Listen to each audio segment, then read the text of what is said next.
نہ عروج اچھا ہے نہ زوال اچھا ہے، مولا تو جس حال میں رکھے وہی حال اچھا ہے۔ اللہ پاک کے پیارے نبی حضرت سیدنا سلیمان علیہ السلام کے امتی کے گھر میں درخت تھا۔ ایک کبوتری نے اس درخت پر گھونسلہ بنا لیا، اس میں انڈے دیے اور کچھ عرصے کے بعد انڈوں سے بچے نکل آئے۔ تو شخص کی بیوی نے کہا درخت پر چڑھو اور پرندے کے بچوں کو پکڑو، انہیں پکا کر اپنے بچوں کو کھلا دیتے ہیں۔ اس شخص نے ایسا ہی کیا۔ پرندے نے حضرت سلیمان علیہ السلام کی بارگاہ میں شکایت کر دی کہ آپ کے امتی نے ایسا ایسا کیا ہے۔ حضرت سلیمان علیہ السلام نے اسے بلایا اور آئندہ ایسا کرنے سے روکا، اور ساتھ یہ بھی فرمایا کہ آئندہ ایسا کیا تو سزا ملے گی۔ اس نے آئندہ ایسا نہ کرنے کی یقین دہانی کرائی اور چلا گیا۔ کچھ عرصے کے بعد کبوتری نے دوبارہ انڈے دیے، بچے نکالے۔ اس شخص کی زوجہ پھر اسے اس پر ابھارنے لگی۔ اس نے کہا مجھے حضرت سیدنا سلیمان علیہ السلام نے منع فرمایا ہے۔ عورت نے کہا تم کیا سمجھتے ہو کہ حضرت سیدنا سلیمان علی نبینا علیہ الصلوۃ والسلام تمہارے اور اس کبوتری کے لیے فارغ بیٹھے ہوں گے؟ پوری دنیا پر ان کی حکومت ہے، وہ اپنی بادشاہی کے معاملات میں مصروف ہوں گے۔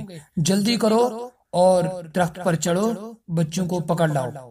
بیوی کا جواب سن کر درخت پر چڑھا اور کبوتری کے بچوں کو پکڑ لایا اور پکا کر کھا گیا۔ کبوتری نے دوبارہ حضرت سیدنا سلیمان علیہ السلام کی بارگاہ میں شکایت کر دی۔ آپ علیہ السلام کو بڑا جلال آیا اور مشرق و مغرب کے کناروں سے دو جنوں کو بلا کر فرمایا تم دونوں فلاں درخت کے پاس ٹھہرے رہو۔ وہ شخص آئندہ اگر اسی ارادے سے درخت پر چڑھے تو اس کی ایک ٹانگ مشرق کی طرف اور دوسری مغرب کی طرف کھینچنا، اس طرح اس نافرمان کے دو ٹکڑے کر دینا۔ حکم پاتے دونوں جن مطلوبہ درخت کے پاس پہنچ گئے۔ وہ شخص تیسری مرتبہ درخت پر چڑھنے کے لیے تیار ہوا۔ کسی فقیر نے روٹی مانگی، اس نے اپنی بیوی سے کہا اس فقیر کو کچھ دے دو۔ عورت نے کہا میرے دینے کے لیے کچھ نہیں۔ وہ شخص خود کمرے میں گیا، اسے روٹی کا ایک لقمہ ملا، وہی لقمہ اس نے فقیر کو دیا اور درخت پر چڑھ کر بغیر کسی تکلیف کے بآسانی کبوتر کے بچوں کو پکڑ لایا۔ کبوتری نے پھر شکایت کی۔ حضرت سیدنا سلیمان علی نبینا علیہ الصلوۃ والسلام نے دونوں جنوں کو بلا کر ارشاد فرمایا کیا تم دونوں نے میرے حکم کی خلاف ورزی کی ہے؟ انہوں نے عرض کی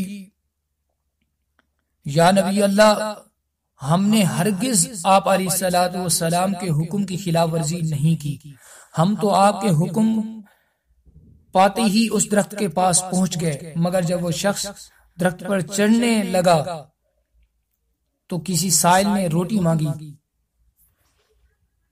اس نے اسے روٹی کا ایک لقمہ دیا، پھر دوبارہ درخت پر چڑھنے لگا۔ ہم اسے پکڑنے کے لیے بڑھے تھے، اللہ پاک نے دو فرشتے ہماری طرف بھیجے، انہوں نے ہماری گردن سے پکڑا، مغرب و مشرق کی طرف پھینک دیا۔ اس طرح ایک لقمہ صدقے کرنے کی برکت سے وہ ہلاکت سے محفوظ ہو گیا۔ بحوالہ عیون الحکایات صفحہ نمبر 395۔ اس حکایت سے ہمیں دو باتیں حاصل ہوئی۔ نمبر 1، بندے کو معلوم ہو یا نہ ہو مگر نیک عمل کی برکتیں ضرور ہوتی ہیں۔ ہاں کبھی وہ برکتیں زہر ہو جاتی ہیں اور کبھی زہر نہیں ہوتی، اس لیے کوئی بھی نیک عمل چاہے کتنا چھوٹا ہی کیوں نہ ہو ہمیں اسے ترک نہیں کرنا چاہیے۔ نمبر 2، صدقہ دینے کی بڑی برکتیں ہیں۔ صدقہ دینے سے بلائیں ٹلتی ہیں، صدقہ دینے سے مصیبتیں دور ہوتی ہیں، صدقہ دینے سے پریشانیاں ختم ہوتی ہیں، صدقہ دینے سے بیماریوں سے نجات ملتی ہے۔ لہٰذا راہ خدا میں دل کھول کر خرچ کرنا چاہیے۔ صدقہ خیرات کرنے کا یہ مطلب نہیں کہ جب تک ہم امیر و کبیر نہ ہو جائیں، خوب بینک بیلنس نہ بنا لیں، اچھا گھر گاڑی اور نوکر و چاکر نہ ہو جائیں، اس وقت تک صدقہ ہی نہ کریں، بلکہ ہمیں جیسی استطاعت ہے اس کے مطابق چھوٹی سی چیز بھی خالص اللہ پاک کی رضا کے لیے خرچ کریں گے تو اس کا فائدہ دنیا میں بھی ملے گا اور آخرت میں بھی باعث نجات ہوگا، جیسا کہ فرمان مصطفیٰ صلی اللہ تعالی علیہ وآلہ وسلم ہے، اتقوا النار ولو بشق تمرۃ، یعنی آگ سے بچو اگرچہ کھجور کے ایک ٹکڑے کو خیرات کرنے کے ذریعے۔ حدیث کا حوالہ بخاری کتاب الرقاق صفحہ نمبر 6000